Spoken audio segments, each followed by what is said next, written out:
Hi guys, you're with Alvin here, and thank you so much for purchasing this tutorial. We will be learning how to sketch a coffee cup today, specifically a coffee cup with coffee in it sitting on a saucer. So we're getting our coffee from assembly ground today. This demo was shot initially for a workshop that I did, but I decided to re-record the audio so that the sound or whatever we're receiving is more concise and to point. So this is a drawing. I've marked it down with a 2B pencil, graphite pencil, and I've made sure that it's really light. So guys, very quickly, I'm going to run through these pigments. The brand that I'm using isn't all that important. It's White Nights that I'm using here and a Holbein for the Horizon Blue. But if you have similar colors from other brands, go ahead, use it. It's cadmium red and some sort of an alizarin crimson. We have lamp black and titanium white on the top row.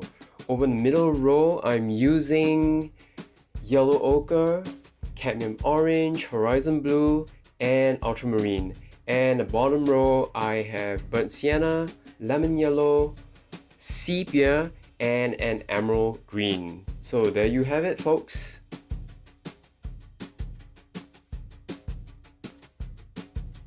The first thing to tackle would be the top layer, and I'll bring in the coffee cup of what I'm seeing right there in that inset.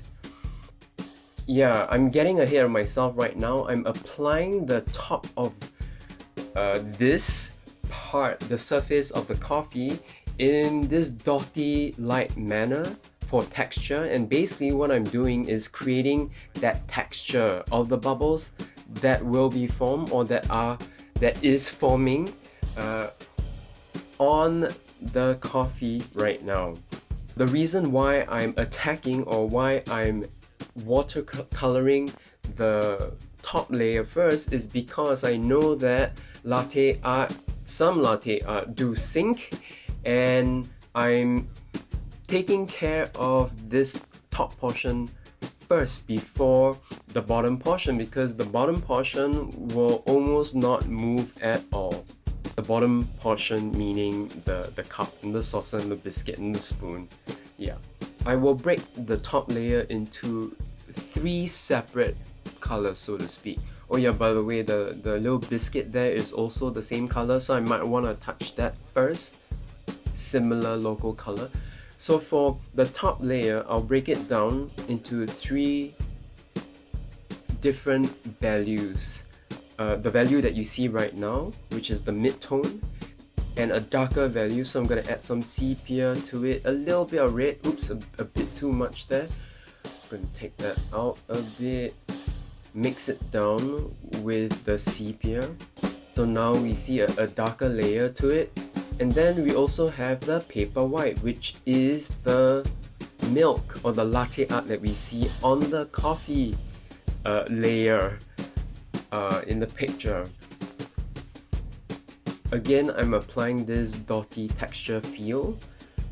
I know that some artists love to use whiteout after this when it's dry. Also, there are a bunch of artists, especially if you're working in the studio, they do use masking, white liquid masking, and then of course in the studio you have the convenience of a hair dryer which you can use to help quick dry it out. But when you're out there and if the masking takes about 15 minutes to dry, that defeats the whole purpose of doing this on the go, on the spot, on location. So I'm just adding a little bit of shadow or a little bit of darker values where the swirls are of this latte art, just to give it more form. And I think I'm almost done there. So next up is to work on the cup. I will be first applying the bottom area, or giving that first local color or general color to the bottom area of the cup, which I note is slightly darker than the top rim of the cup right there. Now I'm quickly touching up the side of the handle of the cup because I know it's the same local color. I'm going to darken the inside just a little, just for now. And when I'm working on this, I'm carefully working on the shape, meaning I'm trying not to lose the shape. And see that little white area there? That's for the reflection of the spoon. And I have to be careful not to apply too much pigment to it. So, and that's the top part of the handle, and just working on the shape of the bottom part of the handle. And as I work on the rim of the cup, the shape of the cup, I'm careful to leave that white top area surface that's facing the light, just keeping in mind that that is white. Sometimes in the midst of painting, we tend to lose these areas and these shapes. So this is important because it speaks of the width of the cup. And right now, this warm color that I'm adding here would be the bounce light of the biscuit packet on the cup. And now I'm just quickly putting in the packaging, the red packaging of this biscuit or this biscotti. And I note that there are two planes from the point of view of where I am at. There's the top plane and the side plane. So if you see very carefully, the side plane has a darker shade. And obviously because it's away from the light, which is from the top. Darker red with a cool brown or sepia to give us that three-dimensional look. And right now I'm just adding the rim and the shadows of the spoon, and these will create the shape and the volume, or it will enhance the volume of these objects even more in my painting. So in oil painting, many of us tend to put down the darkest browns first to establish the shadows.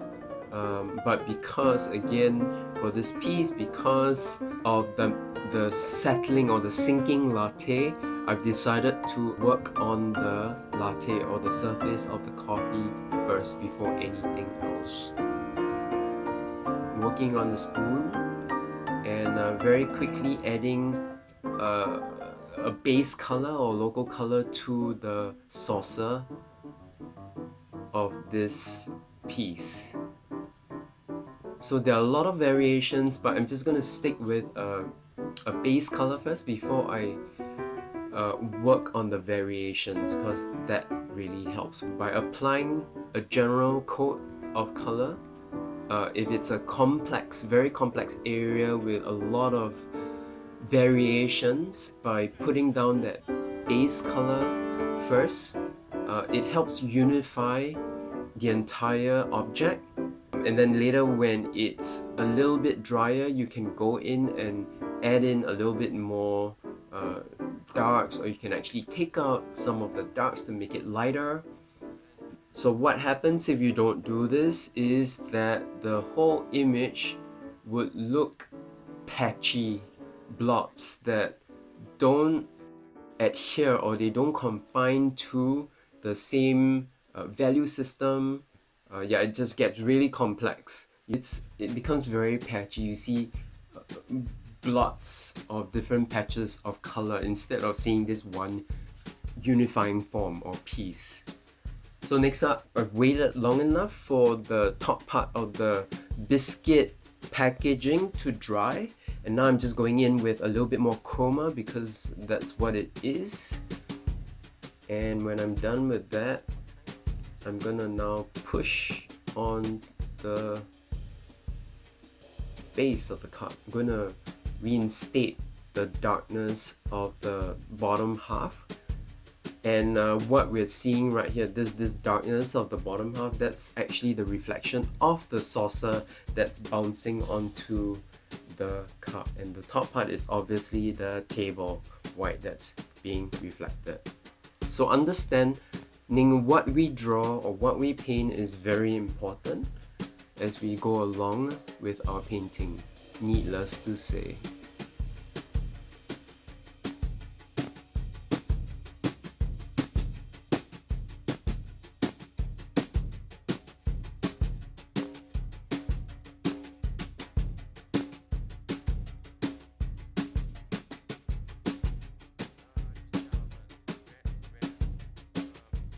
So now I'm really going in with the dark areas of the handle, the inner area of the handle. Do it very carefully and not losing the shape of the handle and the thickness. Everything has to be controlled.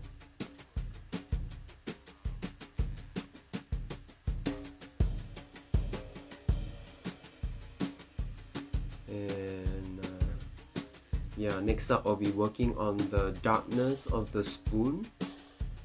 The spoon is just a reflective piece of metal, and if you can get the reflections down where they're meant to be, you're gonna get a very convincing looking spoon. So here I am just putting down all the dark value locations of where I think it is or where I'm seeing it is, and doing it very carefully, very slowly, not rushing through the process.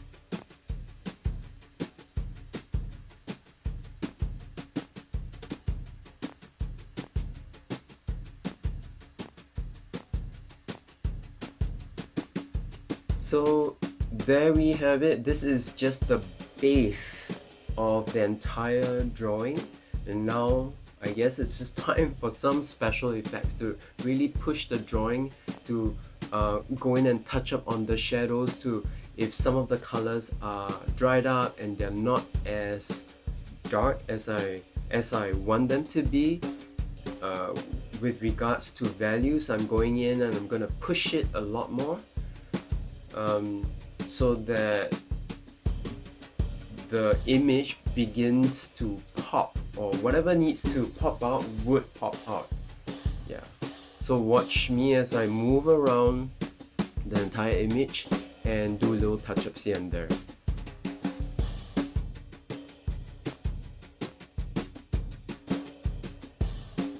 Okay, so now I'm attempting to do the shadow shape.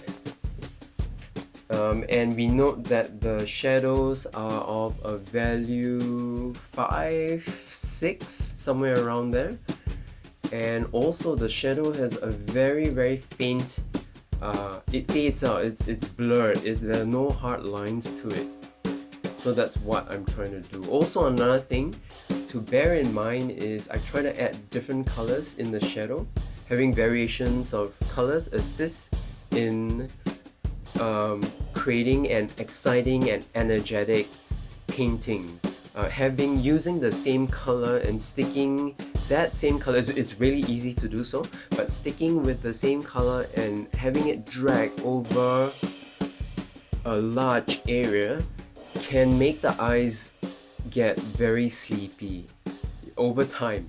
So it's always good to have, again, different variations happening, so that our eyes keep moving, it stays excited as it moves around the painting. Paying attention to the side plane of the spoon, and yes, it's lighter than the top plane, but it's not entirely paper white.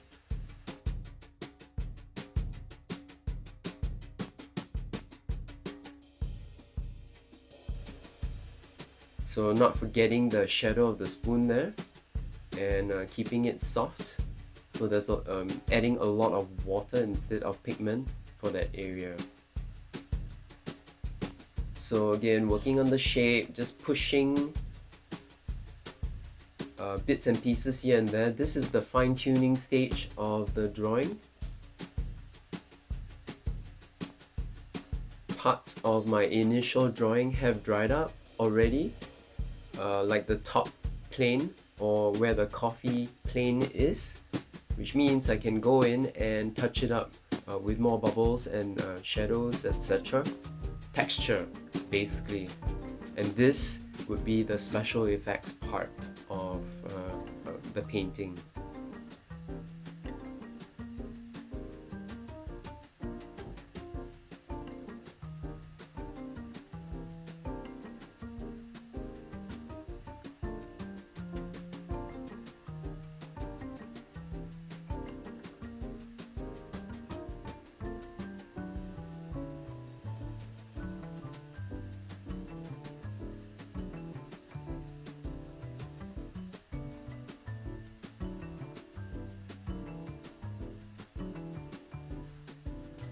So again, this is the last portion of it. I'm just doing special effects, pushing and pulling values, just checking. My eyes are scanning back and forth on the image or the object, just to make sure that the values are right.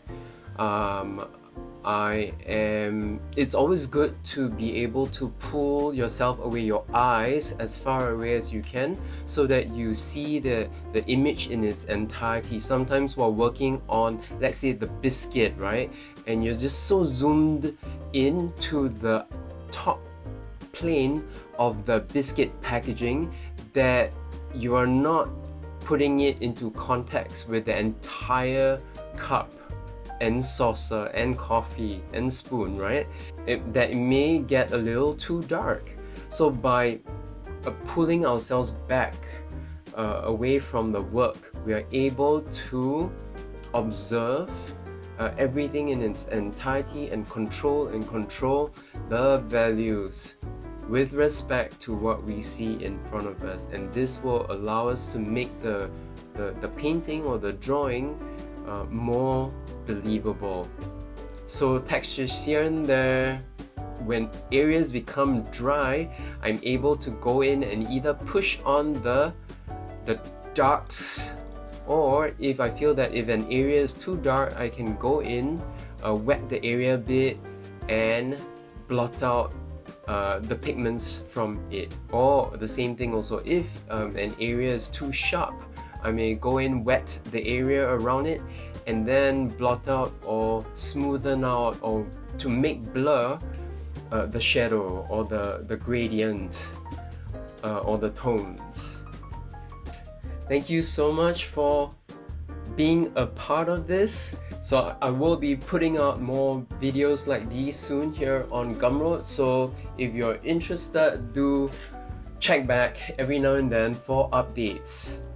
So this is the end of this session. Thank you so much for being a part of it.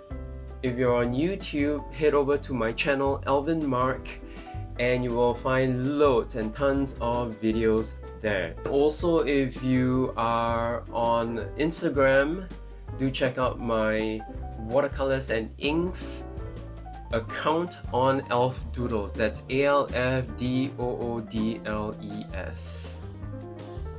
This is Alvin Mark signing off. Over and out. Ciao ciao.